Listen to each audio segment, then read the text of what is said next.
Welcome back to another segment of AutoCrit's Coffee Break. My name is Bekah Brinkmeier, and I am your host. I am a best-selling romance author, as well as an author coach here at AutoCrit.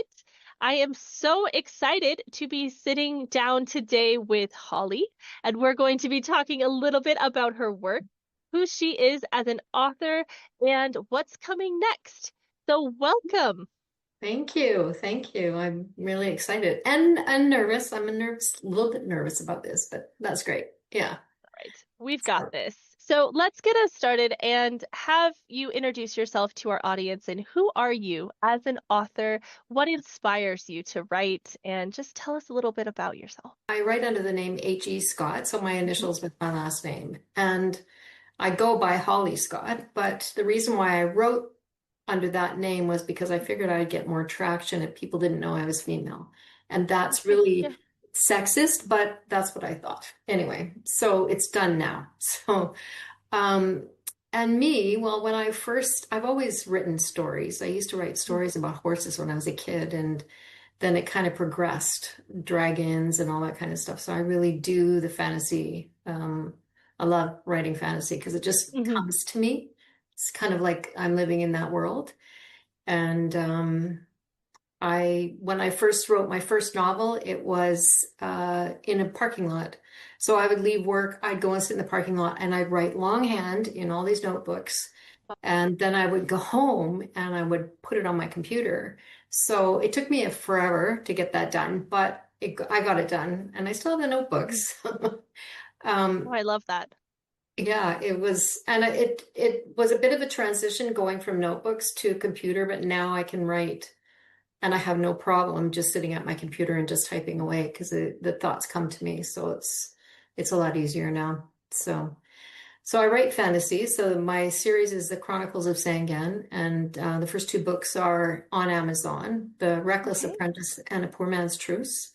And the third one, In the Midst of Chaos, is coming out soon, I hope. I'm editing Yay. it now. So um, and yeah, it's coming along.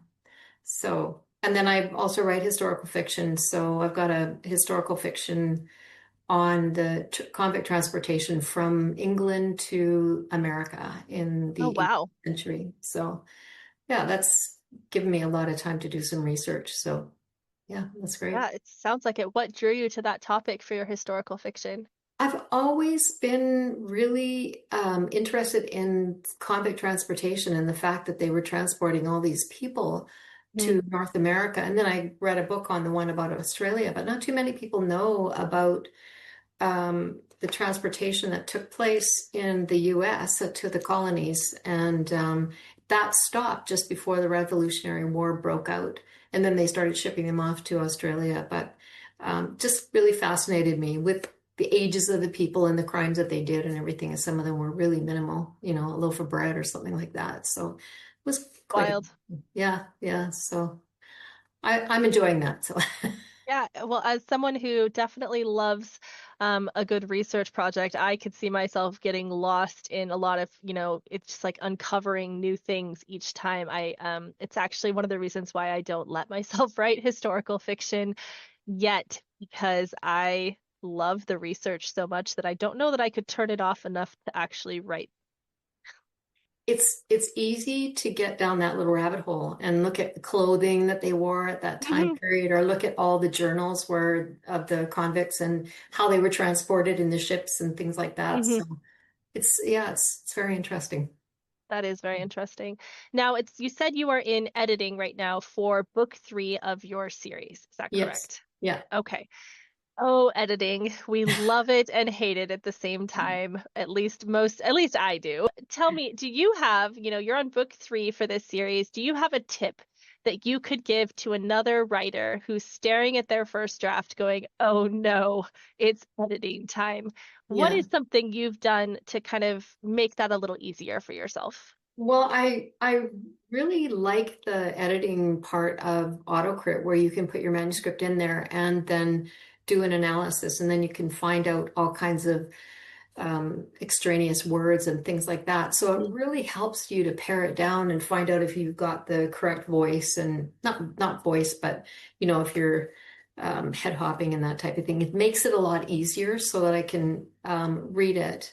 I also read it out loud to myself. So I'm on version 7 now. So I've done a lot of reading of the manuscript. Yeah, sounds So, like it. but I really like that whole analysis part about where you can, the latest one, I can't remember what it's called, but where you plug it in and then the AI comes back with a whole listing of everything that you've done for each chapter and Hmm. the character development and things like that. And it's just really, really helpful. So I love this program, AutoCrit. It's great. One thing this has really been helpful, for finding out errors and things like that. So yeah, it's Well, great. we love to hear that. One of the things I think you're speaking about backwards blueprint, so it does reverse Yes. outline your book. I Yeah. am not an outliner. I am a plantser. I am captain of team plantser for our Novel 90 challenge. I have a loose idea of what's happening in most chapters, but I don't write to a strict outline. And so that reverse outline feature saves me during editing time to have that created. I mean, it's not creating anything new. It's taking what I wrote and putting it in a different format to make it easier for me to read. I love being able to get deep into those characters and be like, oh, okay, Yeah. I need to Yeah. make some adjustments here. And I've found that to be, as far as expediting the whole editing process, having that next to me, doing all my line editing reports. Shout out to Tense Consistency Report. It saves me every time.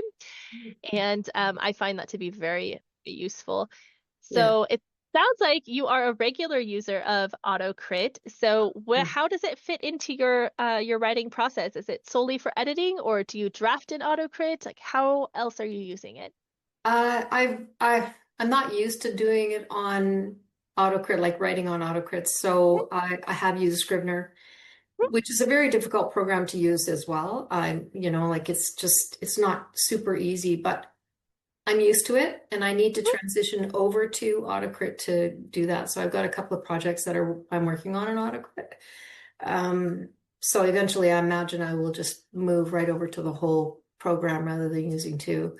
But my whole process it's not carved in stone what I do. Yeah. So, notebooks, wherever I am, sometimes I'm on my laptop or I'm writing notes to myself to remember to write something down. So I mean, I'm sure that's the same for all writers, we just Yeah, have to keep track of stuff and it pops up in the weirdest times. So, you it know, really does. And then how do you write that down when you're in the middle of doing something that you've got your hands busy and you can't write it down. So you have to rely on your memory. So anyway, I enjoy writing. It's something that I do. I think a lot of people don't understand it. Mm. And unless you're a writer, you really um you know exactly what you want to do and what you want to put on paper and stuff like that. It's hard to explain. Like I'm It sure is. it's for everybody. Yeah. So A lot of people laugh. I had some house guests a little while ago, and they went upstairs to use the bathroom associated with our primary bedroom, and there is a waterproof notebook and a waterproof pencil that was sitting on the counter. Why? Because I got that as a gift for Christmas because I am the person who gets a story idea while I'm in the shower. And what a I great wanted to idea. I want to write it down and I don't want to get my phone wet by like reaching for the phone and like trying to leave a voice memo for myself. So I actually have a waterproof journal that I keep in That's there so that I amazing. can write things down. And that's one of those things that like other writers get it, but the average person is like, "What? You just couldn't wait till you get out of the shower to write that down?" I'm like, "No, it might be gone." Yeah. And that's so true, right? I mean, it Yeah. just pops into your head and then it pops right back out again. So if you're not paying attention and listening to your characters talk to you, then you've lost that little nugget. So yeah, So that's my silly little thing that I like to do. I have to look for Um, one of those. Yeah, I think I got it at a camping store, actually. Wow. I know it's random, but so in fantasy, you have a lot of character development that happens in fantasy because you're not just building out a world, you're building out your characters and how they interact with the world. What is one of your favorite things about this world building, character building process? My favorite thing, I think is probably the world building, because you can invent whatever you want. I've got flesh-eating plants and things like that. So Ooh. it's like and it just pops into my mind when I'm writing. It's not something that I plan out. And like you, I'm sort of well, I have been a pantser. When I was writing in my notebooks, I was just writing and writing and writing. But Mhm. now I try to plan it out just a little bit so that I know kind of the direction I'm going. But making that, you can't plan out that world building bit. You can kind of know what direction you want to go, but it pops into your head as you're writing. And Mhm. I think I like that the best because all these things just pop into my mind and I kind of wonder where they're coming from. I like the adventure of it all. I can, as a ghostwriter, I can write to a strict outline if I have to, but I like the freedom of discovery when I'm Yeah. building out my world. It's less fun if everything's already built and I'm just telling a story within this setting. I want to have, like you said, that I want to have sentient plants, so I like to have that freedom as well. Yeah. Well, Yeah. as we come to a close of our coffee break, I want you to tell us why we need to make the next purchase an H.E. Scott book. So I want you to tell us about your book and tell our audience why we need this book. You did put me on a spot. Oh I my did. gosh. Oh, and that's the hardest thing to come up with a little quick answer, pat answer and say, this is what it's about. But the first book, I would really start with the first book because it is sort of, it progresses. But it Mhm. follows a young guy who's actually works in the sewer. And Oh. it's a medieval style book. And he works in the sewer. He wants a better life. And hires on to an assassin to move swords. Mhm. And he makes a mistake and he kills someone. And so now he's hunted. And while he's being hunted, he meets a girl and then he has a purpose. He has to help her escape her life in a brothel. So it kind of progresses on with that. And that's the Reckless Apprentice. And then once you read that one, then you really want to go on to the next one, which follows him and also another girl who was directly affected by his mistake when he killed the person. So he helps Ooh. her. So it's just it progresses. It's kind of like uh, I don't know. It's big. It's got a lot of I people in it. I love a big wild world. So I think this sounds amazing. How can we purchase it? How do we get a hold of it? Well, if you Google the Chronicles of Sangan, Mhm. Sangan, it'll come up on Amazon, and both books are on there. Okay. And get a ebook or a paperback. So yeah, that'd be great. I would Amazing. love if anybody wanted to, even if you went to my offer page and followed me, that would be awesome too. So yeah, Fantastic. Well, that you beat me to my next question of where can we follow your work? yeah, right there on Amazon. So Amazon? there's another Okay. page with the books. And I have a website, hescott.ca. So I haven't been really diligent about updating it, but you can actually, if you go to my website, you can actually see the covers of the books and click on them and read a little excerpt of the first few pages on each book, and also link to Amazon as well and pick them up there too. So Fantastic. Well, I will make sure that both of those links, the links to follow H.E. Scott on Amazon, you know that you want to. That does help us as authors to have follows on our Amazon author page.